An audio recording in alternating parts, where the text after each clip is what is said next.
அஸ்ஸலாமு அலைக்கும். இன்று நாம் நம் கண்மணி நாயகம் நபி ஸல்லல்லாஹு அலைஹி வஸல்லம் அவர்களின் வாழ்க்கையில் நடந்த சிறிய சம்பவத்தை பற்றி பார்க்க போகின்றோம். ஒரு நாள் நபி அவர்கள் தம் மக்களிடத்தில் உரையாட ஒரு வீட்டில் காத்திருந்தார். பின்பு அவரை சுற்றி மக்கள் அவருடைய ஞான வழிகாட்டுதலின் போதனைகளை கேட்க கூடினர். திடீரென அங்கு ஒரு ஏழ்மையான மனிதர் வந்தார். அவர் அங்கு இருப்பவர்களுக்கு சலாம் கூறிவிட்டு அங்கு இருக்கும் ஒரு காலி இடத்தில் வசதியாக அமர்ந்து கொண்டார்.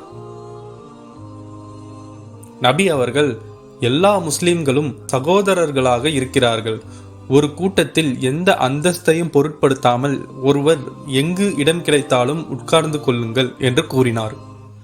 அந்நேரத்தில் தான் அங்கு இருக்கும் ஒரு பணக்கார மனிதர் தன் அருகில் ஒரு ஏழை மனிதர் அமர்ந்துள்ளதை அறிகிறார். அது அவருக்கு பிடிக்கவில்லை. இது என்ன தொந்தரவு என நினைக்கிறார். அவர் தன்னுடைய உடையின் பாகத்தை அம்மனிதர் மீது படாமல் இருக்க அதை இழுத்து சரி செய்கிறார். நபி அவர்கள் இதை கவனித்துக் கொண்டிருக்கிறார்கள். அவரிடம் நபி அவர்கள் கேட்டார், ஒருவேளை அவருடைய வறுமை உங்களை பாதிக்கும் என்று நீங்கள் பயந்து விட்டீரா? அவர் அதற்கு இல்லை என்று பதில் கூறினார். பின்பு நபி அவர்கள், ஒருவேளை உங்கள் செல்வம் அவரிடம் பறந்துவிடும் என்று நீங்கள் பயப்படுகிறீர்களா என்று கேட்டார். அதற்கும் அவர் இல்லவே இல்லை என்று பதில் கூறினார். பின்பு உங்கள் உடை அழுக்காகிவிடும் என்று எண்ணி அதை நீங்கள் விளக்கினீர்களா என்று கேட்டார். அதற்கும் அவர் இல்லை என்று கூறினார். பிறகு எதற்கு அப்படி செய்தீர்கள் என நபி அவர்கள் கேட்டார். அதற்கு அவர், இது மிகவும் விரும்பத்தகாத செயல் என்பதை நான் ஒப்புக்கொள்கிறேன். இது ஒரு பிழை. நான் என் குற்றத்தை ஒப்புக்கொள்கிறேன் என்றார். இதை சரி செய்ய என்னுடைய செல்வத்தில் பாதியை இந்த மனிதருக்கு நான் கொடுத்து விடுகிறேன் என்றார். அல்லாஹ் என்னை மன்னிப்பானாக.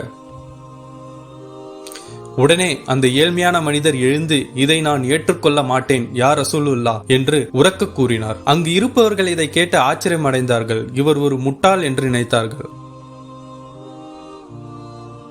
ஆனால் அந்த ஏழ்மையான மனிதரோ அதை விவரித்தார். பெருமை மிக்க நபி அவர்களே, அச்செல்வங்கள் எனக்கு வேண்டாம். ஒருவேளை அதை நான் ஏற்றுக்கொண்டால் நானும் ஒரு நாள் திமிர் பிடித்து மற்றும் என் சகோதரர்களுக்கிடையில் மோசமாக நடந்து கொள்ளவும் வாய்ப்புள்ளது. அதனால் எனக்கு இது வேண்டாம் என்றார். இதை கேட்ட நபி அவர்கள் மிகவும் மகிழ்ச்சி அடைந்தார். அவருடைய ஞானத்திற்காக அவரை பாராட்டினார். அப்பணக்கார மனிதரோ வெட்கப்பட்டு தலைகுனிந்தார். இப்படிப்பட்ட ஒரு புத்திசாலிக்கு தன் செல்வத்தை வழங்குவது எவ்வளவு முட்டாள்தனம் என்பதை அவர் உணர்கிறார். அவரை சுற்றி திரண்டிருந்த மக்கள் மிகவும் ஈர்க்கப்படுகின்றனர்.